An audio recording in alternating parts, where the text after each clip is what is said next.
welcome to episode 35 of Songs for the Struggling Artist. 35, that's the number. It's been a couple of weeks since I've recorded a podcast. If you have been anxiously awaiting the return of the podcast, let me know, because I don't feel a whole lot of pressure, internal or external, to get these done in a timely fashion. I was out of town for the last kind of week and a half and was busy before that getting ready to go out of town. So, I just didn't get around to the podcasting. And mostly I feel like nobody's like, oh, I'm waiting for the podcast. So if you were, for example, waiting on the podcast, let me know.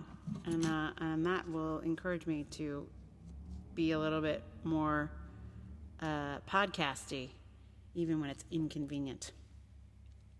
So, yeah. Anyway, I was out of town, out of the country for a little bit in Canada. So it's like being in the country, but less insane. And now I'm back in New York doing the things. So, podcast today. I'm skipping a few, so if you really feel like, oh my gosh, I need to be a completist and read every blog, read the blog, because I'm not going to record every single one. I'm skipping a couple that I feel like, I don't know. I'm just skipping a couple. I might go back and do them again later, but for now, skipping a couple and just doing one I posted last week. And it is called The Kind of Story I Never Want to See Again. At a recent festival, the audience favorite was a show that retold a fairy tale, one that featured a king reckoning with his power. It won an award. People loved it so much, but it made me furious. I don't blame the creators, really. The source material was tried and true, and they tackled it well.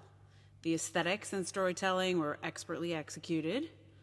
But in watching it, I thought to myself, I never need to see a story like this again.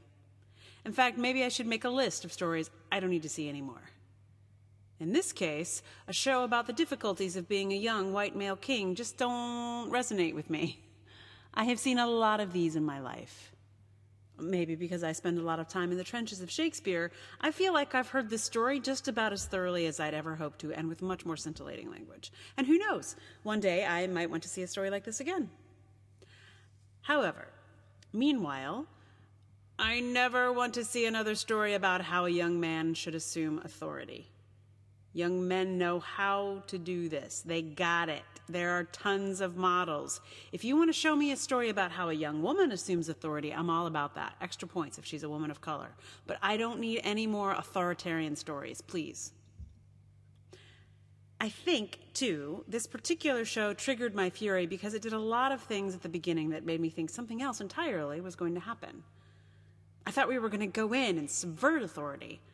I thought we were going to understand our power as a group. I thought we might even learn how to overthrow a king and become a true democracy. These are all lessons I actually need right now. That's the show I needed to see, and I didn't get it. That's not the company's fault. They didn't know what show I had in my head. But at the start of this show, we all practiced our bows for the king we were due to meet. I played along because it's fun to play. But I really don't need to practice bowing to authority. Too many of my people are already too good at this, metaphorically speaking. Bowing to authority is one of the things that got us into this current political mess. What I'm seeking are lessons in resistance. I need people who can show us how to refuse, to resist, to make change. I'm now trying to work out how to write the show I wanted and didn't get. But there are very few models in this realm. I can only think of one or two. If you know one, please send it along. I need some inspiration of radical democracy, of collective power. So there you have it. The kind of story I never want to see again. I feel like I may be a little bit vague in the writing of that, but it's for political reasons. Not political like current administration, U.S. government political, but political within the theater community political.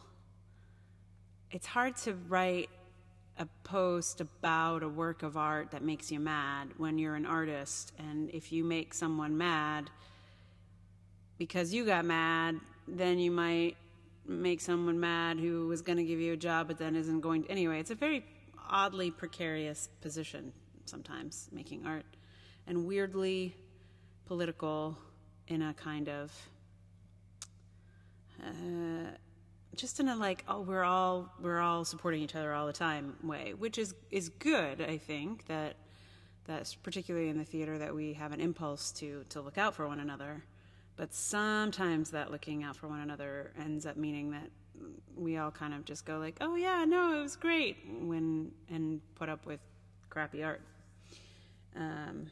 Yeah, so if you would like to talk to me about this particular show, I'll be happy to tell you more about it in person, where I will be less likely to make enemies I don't want to make. So, what song shall I play for you here? So the song that I really want to put here is a song that I wrote in Italy many years ago. It's the perfect song for this particular blog. The problem is that I do not have a recording of it available to me in my computer. I have it on a CD, and all of my CDs are in storage. So I do not have a copy of my own song. So I'm going to suggest that if you would like to hear the song that should go here, that you can Google it, actually, because it's available to like get on Amazon or CD Baby, probably some other digital download things as well. But it's called The Day Between the Kings. Once I ever get my hands on my copy of my old album again, I will have it, and maybe I'll place it here. But meanwhile, you're just going to have to imagine that The Day Between the Kings is placed here at the end of this blog. And if you really feel like, oh, God, now I need to hear it, Google is your friend, folks. Bright Red Boots was the name of the band, and the song is The Day Between the Kings. Because it's a song about kings, and this blogcast is about kings as well. So, enjoy, and I will see you next time.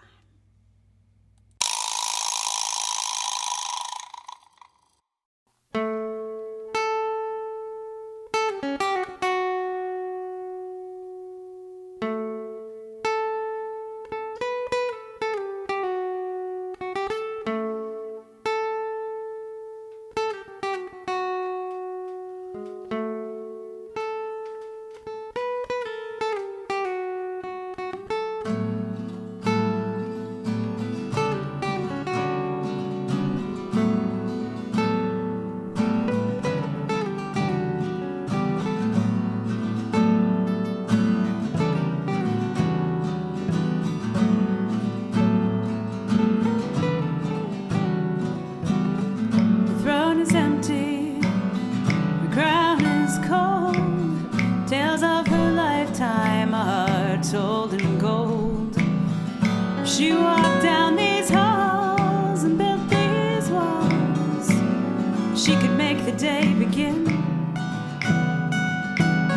but in her body the lines of our lives, sound of her heartbeat, the tick-tock of time.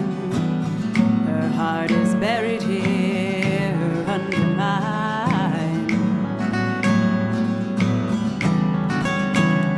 But I dreamed of all the things I'd do this day when I'd scream my soul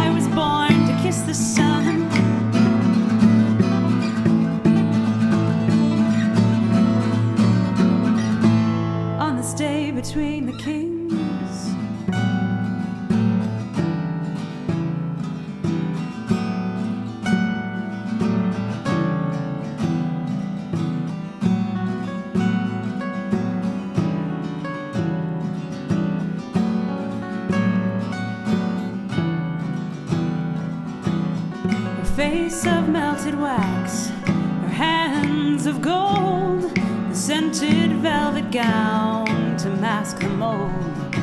And no voice fills these halls or filters through these walls. Somehow each day begins. Blood in her body has gone with the tide, and no telltale tick-tock to tell our time. Silence sings lonesome lullaby.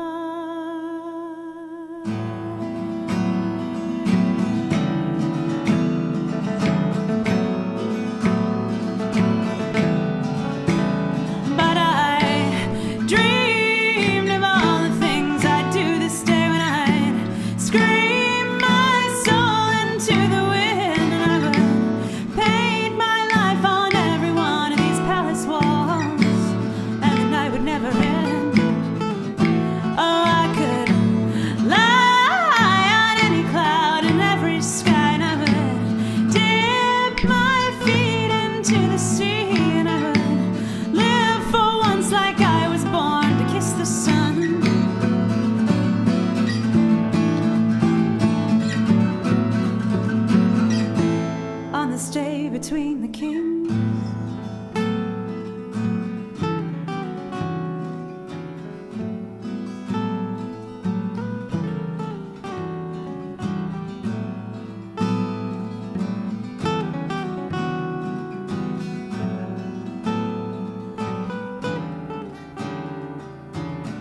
his feet are calloused and his soul's worn through. The cold has stained his lips a brilliant blue. He'll soon pass the walls and enter these dark halls. And how will his days begin? Blood in his body will run through our lives, and somehow we'll relearn to tell the time. Leave these empty days behind, behind, behind.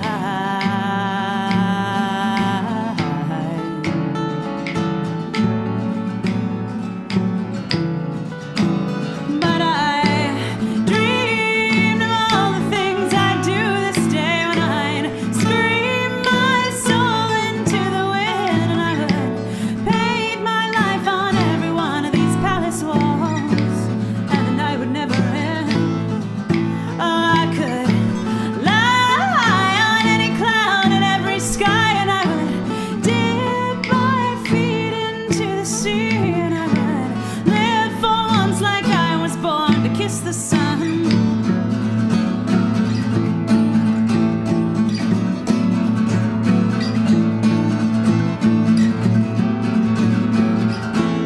On this day between the kings.